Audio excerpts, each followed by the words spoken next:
If you think you already know exactly how airplanes fly, well, you might want to buckle up, because it turns out that what most of us learned back in middle school about flight, yeah, it's actually completely wrong. Today, we're moving way past those basic textbook diagrams. We're going to uncover the highly precise fluid dynamics that literally keep thousands of tons of metal suspended up in the sky. It really all starts with one foundational question. How do wings actually create lift? I mean, it's the core concept for everything, right? From a simple paper airplane you throw across the room to a massive commercial jet. You'd think the answer would be universally understood by now. But, well, not exactly. Just look at this quote from Professor Holger Babinski over at the University of Cambridge. He points out that when he deliberately gives the wrong explanation for lift at the start of a lecture and asks who's heard it, like 95% of his audience puts their hand up. It's absolutely crazy. This is one of the most tenacious myths in all of physics, and it frankly frustrates aerodynamicists everywhere. So here is our roadmap for this explainer. We're going to hit 1. The forces of flight. 2. Debunking the lift myth. 3. Curvature and the Coandă Effect. 4. The math of vortex sheets. And finally, 5. How jet engines work.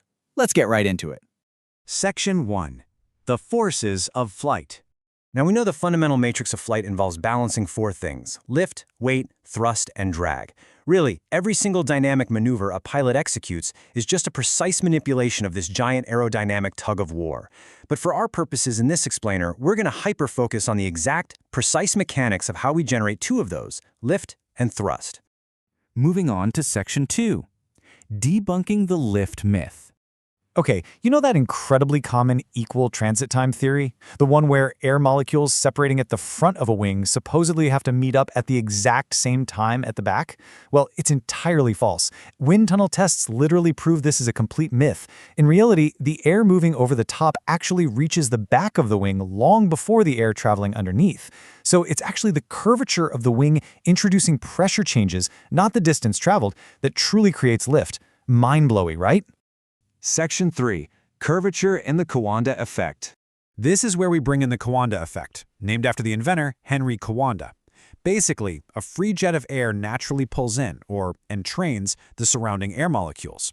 When a curved surface is nearby, this entrainment creates a sudden drop in pressure between the jet and that surface. And that pressure drop, it literally forces the fluid to just hug the curve of the wing.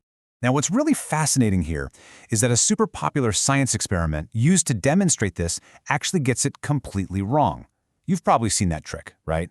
Where a ping pong ball or maybe the back of a spoon gets pulled into a stream of tap water. Well, that is actually a misconception dominated by surface tension.